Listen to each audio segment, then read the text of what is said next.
digno és de glória e louvores. Levantemos nossas mãos, te adoramos, ó Senhor. A letra é levantamos, mas a gente se habituou a cantar levantemos, ficou levantemos. Mas é levantamos nossas mãos, te adoramos, ó Senhor. Ele está falando de uma atitude que o pessoal toma, levantar as mãos a Deus e adorar o Senhor. Isso era normal em Israel. Onde é, meus filhos é em dó mesmo, né? Digno és de glória e louvores. Levantemos nossas mãos, te adoramos, ó Senhor. Digno és de glória e louvores. Levantemos nossas mãos, te adoramos, ó Senhor. Porque grande és tu, maravilhas fazes tu, não há outro além de ti, não há outro igual a ti. Porque grande és tu, maravilhas fazes tu, não há outro além de ti, não há outro igual a ti. Porque grande és tu, maravilhas fazes tu, não há outro além de ti, não há outro igual a ti. Porque grande és tu, maravilhas fazes tu, não há outro além de ti, não há outro igual a ti, Senhor.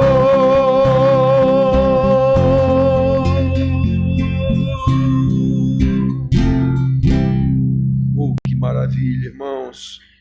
Tu és digno, Senhor, está lá em Apocalipse. Tu és digno de receber toda a glória. Cadê, Felipe? Opa. Tu és digno de receber toda a honra, toda a glória, todo o poder. Eu acho que é em lá, né? Tu és digno, tu és digno, tu és digno, Senhor. Tu és digno de receber glória, honra e poder. Pois tu criaste, sim, todas as coisas criaste, e pra teu gozo foram criadas. Sim, tu és digno, Senhor. Tu és digno, tu és digno, tu és digno, Senhor. Tu és digno de receber glória, honra e poder.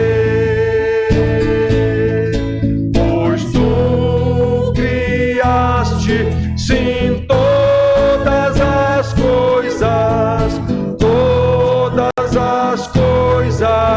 criaste, e pra teu gozo foram criadas.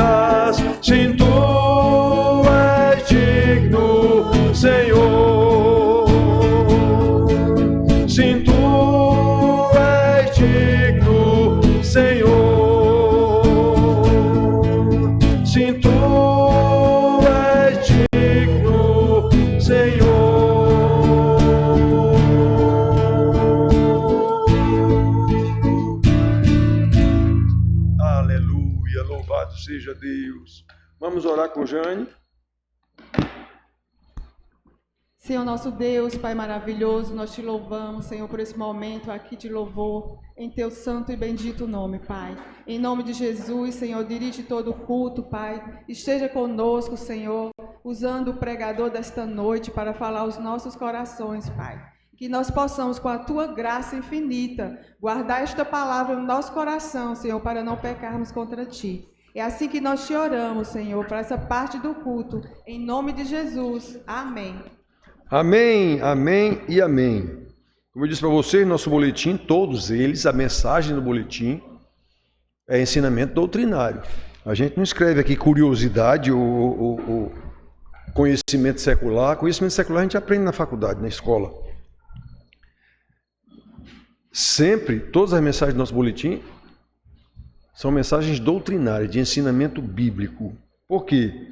Porque sem doutrina a igreja padece. Sem doutrina, a igreja vira, aliás, já virou um simples clube sócio-religioso, por um lado, especialmente na parte do entretenimento, e uma empresa religiosa, por outro lado, que é a parte do pastor. Ele é um gerente de uma grande empresa. É assim, isso é a nossa igreja chamada evangélica hoje. Então nós vamos ler 1 Timóteo 1, capítulo 1, de 3 a 11. O apóstolo escrevendo ao seu discípulo, pastor Paulo, exatamente por causa disso.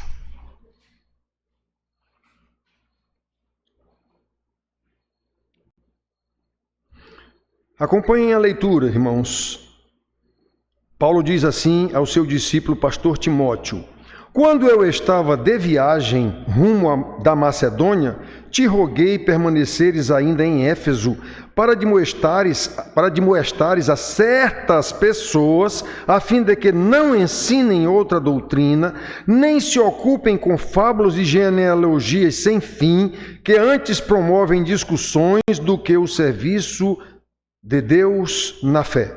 Ora, o intuito da presente admoestação visa o amor que procede de coração puro e de consciência boa e de fé sem hipocrisia.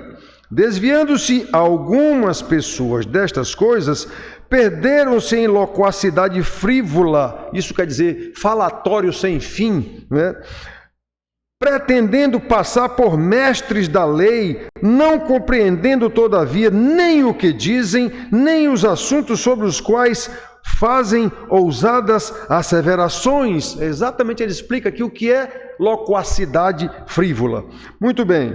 Tendo em vista que não se promulga lei para quem é justo, mas para transgressores e rebeldes, irreverentes e pecadores, ímpios e profanos, parricidas e matricidas, homicidas, impuros, sodomitas, raptores de homens, mentirosos, perjuros e para tudo quanto se opõe à sã doutrina, segundo o evangelho da glória de Deus bendito, do qual fui encarregado.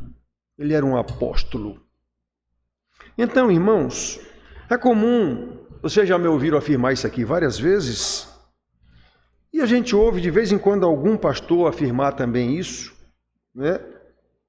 Que os dias são difíceis para a igreja, muito difíceis. Que os pastores são falsos, quase 100%. Que não se fala mais em pecado, aí é 100%, isso não se fala mais nisso porque isso faz mal ao povo. Que não se chamam mais pecadores ao arrependimento, não, a gente quer entreter pecadores. Que as igrejas estão cheias de prosélitos em busca de entretenimento, de supostas bênçãos materiais, ou curas para males da alma, culto de libertação, não sei de quê, não sei de quê, não sei de quê. E tudo isso é verdade.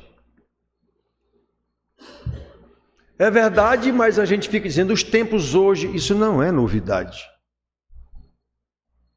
Cerca de 750 anos antes de Jesus, o Senhor Deus afirmou pelo profeta Oséias, palavras do Senhor Deus através do profeta Oséias: o meu povo está sendo destruído porque lhe falta o conhecimento. Olhem o título da nossa mensagem: sem doutrina a igreja padece. O meu povo está sendo destruído porque lhe falta o conhecimento. Porque tu, sacerdote, que era o instrutor do povo naquela época, tu, sacerdote, rejeitaste o conhecimento, também eu te rejeitarei, para que não sejas sacerdote diante de mim. Visto que te esqueceste da minha lei, tu não estás mais ensinando corretamente, também eu me esquecerei de teus filhos. 750 anos mais ou menos antes de Cristo, já acontecia isso. Então, como Deus é fiel e não muda, haja sofrimento na vida de quem pensa que é crente, mas por ignorância não desenvolve uma vida de santidade, exatamente pela falta de conhecimento da doutrina, a sã doutrina, que é rejeitada pelos falsos pastores. Preferem promover entretenimento e comércio de qualquer coisa para manter as igrejas cheias de gente que levam dinheiro para a igreja. Jesus, nos seus dias, identificou esse problema nos líderes religiosos de Israel, acusando-os. Errais, não conhecendo as Escrituras, nem o poder de Deus. Ele disse isso para os fariseus, os pastores da época dele, Mateus 22, 29. E como sabemos, esse erro em especial causa muito sofrimento ao povo de Deus, como causou naquela época, como causa a igreja de hoje. Por quê? Por causa da justiça e da fidelidade de Deus. Deus não muda. Do jeito que ele castigou Israel a vida inteira, está aqui a Bíblia, o Velho Testamento, para nos mostrar, ele castiga a igreja do mesmo jeito. A igreja que pensa que é igreja não é igreja coisa nenhuma, é um clube sócio-religioso, uma empresa religiosa. E hoje até política, um partido político também hoje, a igreja. Por isso, irmãos, quando lemos esse trecho da carta de Paulo escrita no primeiro século da era cristã, depois de Cristo logo, tratando desse mesmo assunto que Deus tratou lá através de Oséias, não é? Nós concluímos que a única diferença entre essa época de Oséias, a época de Jesus dizendo aos pastores da época dele, vocês erram não conhecendo as Escrituras, nem o poder de Deus. O mesmo ensinamento da época de Paulo, já no primeiro século depois de Jesus, 70, sei lá quantos anos depois de Jesus. É o mesmo problema dos nossos dias. A única diferença é a maior quantidade de habitantes na terra e a grande quantidade de seitas heréticas chamadas igrejas evangélicas, efeito colateral da reforma protestante do século XVI. A reforma protestante foi muito importante, trouxe a igreja para a palavra de novo, só que gerou uma proliferação de igrejas para cada líder abriu sua igreja e até hoje continua assim. Tem milhares de igrejas evangélicas, de acordo com cada líder que cria, em cada esquina ele abre uma dele. Isso é tudo efeito colateral da reforma protestante. Se vocês nunca ouviram alguém dizer isso, estão ouvindo agora. Foi um mal causado pela reforma protestante. Muito bem, irmãos. Estas falsas igrejas evangélicas, com seus falsos pastores, corrompem a sã doutrina, introduzindo supostas novas revelações do Espírito Santo. Vocês sabem dessa história. Deus me disse isso, Deus falou aquilo. Isso é tudo falso. E Deus falou, está na palavra. Ele pode falar de outra maneira? Até pode. Mas se o que ele falar estiver de acordo com a palavra, se não estiver, não é Deus coisa nenhuma.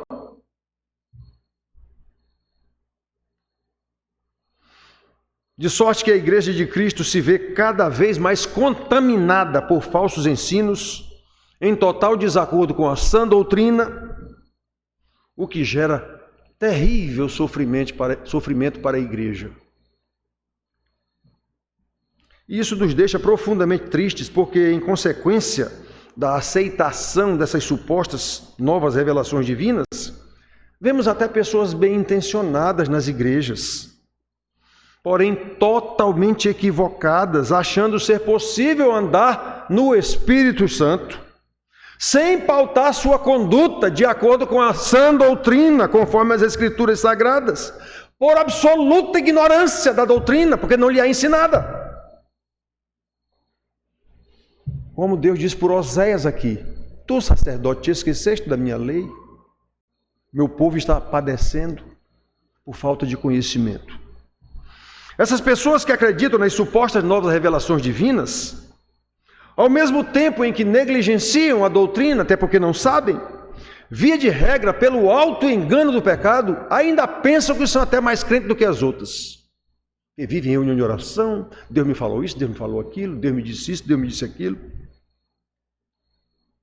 E haja enganação dos falsos pastores e, consequentemente, haja sofrimento, porque essas pessoas, muitas delas entram até em depressão. Aquilo que lhe foi dito como uma grande verdade não é. A pessoa começa a entrar em parafuso, muda de igreja, muda de igreja, muda de igreja. Precisamos conhecer a doutrina, irmãos.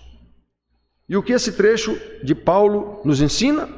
Vamos ver aqui rapidinho. Em primeiro lugar, nós aprendemos que o Espírito Santo e a sã doutrina não podem ser conflitantes.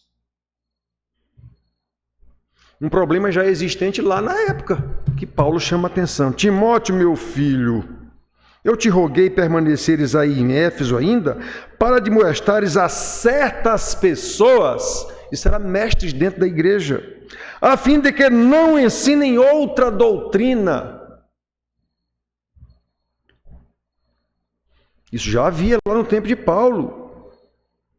Por isso ele orienta Timóteo para que fique lá em Éfeso, que foi uma igreja criada por Paulo também. Então, irmãos, crer que se pode andar no Espírito sem observar o claro ensino das Escrituras revela total ignorância da sã doutrina, tanto sobre a obra e a pessoa do Espírito Santo, quanto a revelação do próprio Espírito que nós temos na palavra, a inspiração das Escrituras. Deus me revelou, então continue escrevendo Bíblia. Se Deus lhe revelou não sei o que, continue escrevendo Bíblia. Está incompleta ainda. Meus filhos, nós temos que prestar muita atenção. Foi o Espírito Santo quem inspirou as Escrituras Sagradas.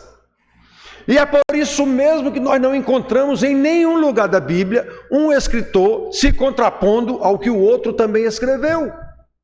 Na verdade, nós vemos complemento. Quantos mil anos levou para ser escrito a Bíblia? Quantos autores em diversos lugares diferentes? E ela se completa.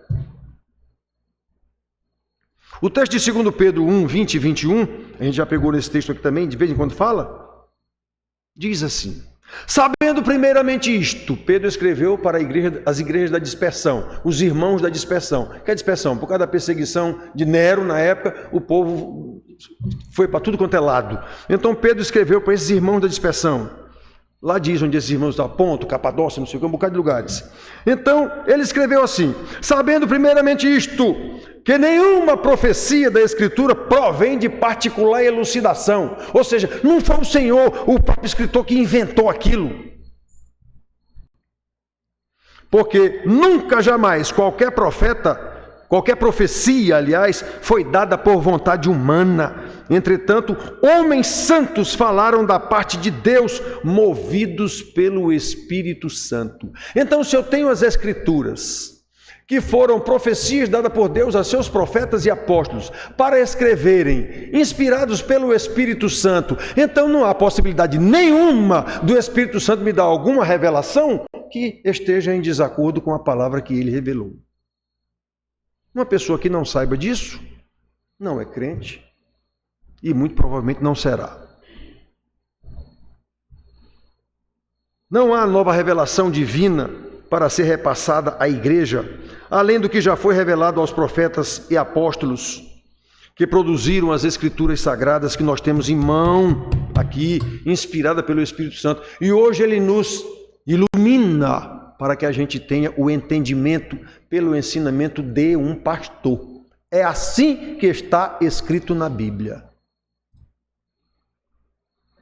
Deus deu o dom de pastores e mestres, lembra lá em Efésios capítulo 4, versículo 10, 11, 12? Deus deu o dom de pastores e mestres exatamente para ensinar o povo, para não se deixar levar por todo o vento de doutrina. Avisa aí, Timóteo, tem umas pessoas aí ensinando errado. Pois é, para não se deixar levar por todo o vento de doutrina, feito criança que se engana com pirulito, e para que eles cresçam em estatura, até alcançar a estatura do varão perfeito que é Jesus. A mesma coisa que é dito em Romanos 8, 29, que nós vamos crescer, todas as coisas cooperam, 28, 29, para que nos tornemos a semelhança de Jesus. É isso. Para completar esse ponto, lembramos as palavras do Senhor Jesus em João 14, 26. O que é que nós estamos falando aqui? Que o Espírito não pode estar diferente da doutrina. Foi ele que inspirou a doutrina, então ele não pode dar revelação hoje diferente da doutrina. Olha o que o Senhor Jesus disse sobre o Espírito Santo. Mas o Consolador, o Espírito Santo, a quem o Pai enviará em meu nome, esse vos ensinará todas as coisas e vos fará lembrar tudo o que eu vos tenho dito. O Espírito Santo não tem nova revelação. Ele vai fazer vocês lembrarem e ensinar o que eu já ensinei a vocês. E o próprio Jesus, quando veio aqui, ele disse: eu não trago palavra minha não, o que eu falo é o que o meu Pai mandou. Percebe, irmãos, o que Jesus disse? Ele disse que compete ao Espírito Santo ensinar e lembrar o que ele já havia dito, e não criar novo tipo de doutrina, nova revelação. Sua função é selar, é fortalecer em nossos corações a mesma doutrina na palavra de Deus, já ensinada na palavra de Deus, que foi inspirada por Ele mesmo, o Espírito Santo, em homens também escolhidos por Deus. Como eu disse agora, Paulo diz, Deus dá dom de pastores e mestres a alguns para ensinarem. Lá em Atos capítulo 20 e 28, Paulo, quando já estava indo para a morte, inclusive, para Roma, ele mandou chamar os presbíteros de Éfeso. Presbítero e pastor é a mesma coisa, bispo é a mesma coisa. E ele falou a eles: olhe, meus filhos, atendei por vós e por todo o rebanho sobre o qual o Espírito Santo vos constituiu bispos, para pastoreardes as ovelhas do rebanho do Senhor Jesus. Então repare, quem inspirou a palavra? O Espírito Santo. Quem ilumina a gente para o entendimento da palavra? O Espírito Santo. Através de quê? Do ensino de pastores e mestres, que o Espírito Santo constitui. É isso que é igreja. Pelo menos era para ser assim. Isso nos leva, irmãos, ao segundo ponto que a gente precisa ver aqui. A Escritura é a sã doutrina, é o padrão fornecido, padrão de Deus fornecido pelo próprio Espírito Santo. Ora, como sabemos que foi o Espírito Santo quem inspirou as Escrituras, podemos ter certeza de que ele sempre agirá da mesma forma que ele mesmo revelou na inspiração das Escrituras, uma vez que o Espírito Santo é Deus, em quem não pode haver variação ou sombra de mudança. Eu falei ainda agora que eu ia citar um versículo de Tiago dizendo isso. Deus não muda.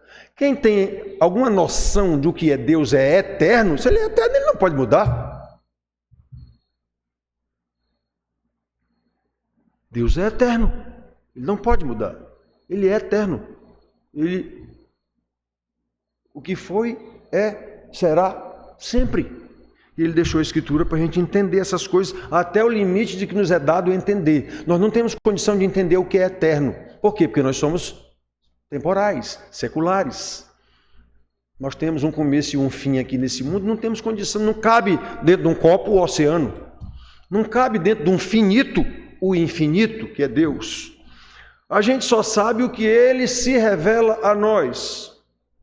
Agora, o que ele se revela a nós na palavra, Não é opcional a gente saber ou não saber. Nós temos que saber. Ele não revelou? Por isso que a gente tem que saber a doutrina para pautar a nossa vida de acordo com a vontade de Deus e não a nossa.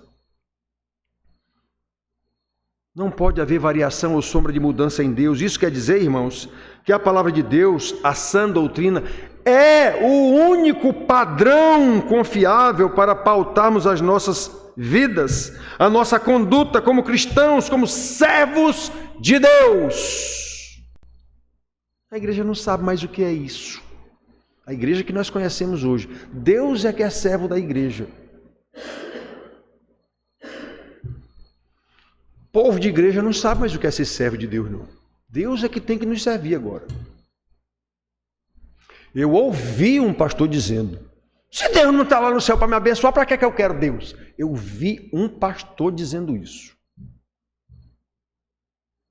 Detalhe, esse pastor tem milhares, milhões de seguidores.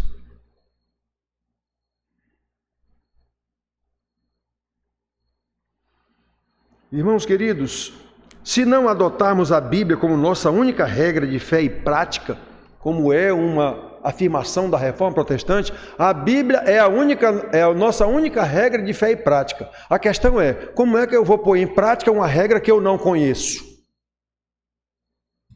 Então essa afirmação é uma tremenda hipocrisia. A Bíblia é a nossa única regra de fé e prática. Como é que eu vou praticar uma regra que eu sequer conheço? E como é que eu vou conhecer se os pastores não ensinam? Deus disse aqui no tempo de Osés, ele acusou esse problema lá no tempo de Osés. Tu, sacerdote, te esqueceste da minha lei. Aí o meu povo está sendo destruído por causa disso. Eu me esquecerei de ti também, sacerdote, e dos teus filhos. Esses filhos não é filho dele com a mulher dele, não. É o povo que ele ensinava. Eram os seus discípulos. Então, meus filhos, prestem bem atenção. Se não adotamos a Bíblia como nossa única de fé e prática, ficaremos sem saber se o Espírito no qual andamos é realmente o Espírito de Deus ou não, o Espírito Santo ou não. E haja sofrimento, porque saímos seguindo tudo no mundo que nos dizem. É um pastor que está dizendo, é um líder da igreja que está dizendo, então é verdade. É não! A gente tem que saber. Engano causado por falsos mestres, falsos ensinos. Nós temos que tomar muito cuidado. Por isso é que o apóstolo João também ensina, na sua primeira carta, 1 João 4,1, ele diz assim, amados, não deis crédito a qualquer espírito. Esse espírito não é o espírito do além, não é quem está falando aqui, em que espírito ele está. Lembra que quando a gente lê o Salmo, diz, olha, vamos ler esse Salmo aqui, é na primeira pessoa que o salmista fala, vamos ler esse Salmo na primeira pessoa também, mas com o mesmo espírito que estava no salmista. Vamos, cada um pense direitinho, esse espírito está em mim? O que eu estou dizendo aqui, eu estou dizendo com a mesma sinceridade que o salmista disse? É isso que João está dizendo, olha, provem os espíritos, ou seja, tenham um discernimento. Que espírito é esse que está falando através desse sujeito aí? Provai os espíritos. Não deis crédito a qualquer espírito.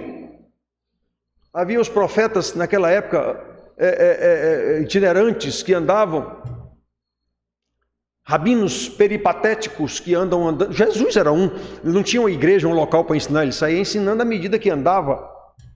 E Jesus mandou os apóstolos continuarem nessa mesma prática. Então João está dizendo para a igreja que ele escreveu, provavelmente era a igreja de Éfeso, não deis cuidado, não deis crédito a qualquer espírito, provem esse espírito, vede se ele procede de Deus. Porque muitos falsos mestres têm saído pelo mundo afora enganando a muitos. 1 João capítulo 4, versículo 1. Ele vai até o versículo 6, nessa mesma pisada, chamando a atenção desses falsos mestres dentro da igreja. Então, quando nós não temos a segurança do padrão bíblico para provar os espíritos, recebemos todo tipo de pretensas revelações como se fossem de Deus e haja sofrimento. Porque o homem diz aqui, ele está dizendo aqui também nessa carta a Timóteo, a lei só se promulga para os que se opõem à doutrina. Deus é fiel. E ele disse na sua lei o que é que acontece para quem não cumpre os seus mandamentos. Está escrito. Ele fez isso com Israel, a vida inteira de Israel. Está todo o Velho Testamento para mostrar isso para a gente. Fez isso com a igreja no tempo dos apóstolos. Foram terrivelmente perseguidos durante séculos. Hoje a perseguição é mais sutil. É uma perseguição com áreas de aceitação. Então o mundo simplesmente abraçou a igreja, pronto. Agora ela não é mais perigo nenhum.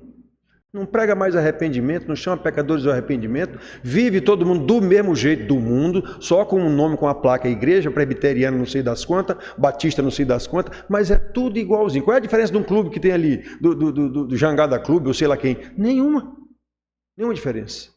Só que aqui tem uma reza de crente, lá tem uma reza do mundo, mas é a mesma coisa.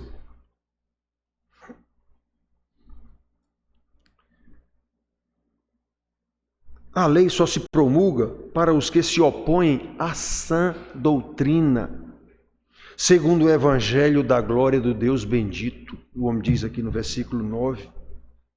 Portanto, é a própria lei que estabelece o sofrimento para aqueles que rejeitam o conhecimento.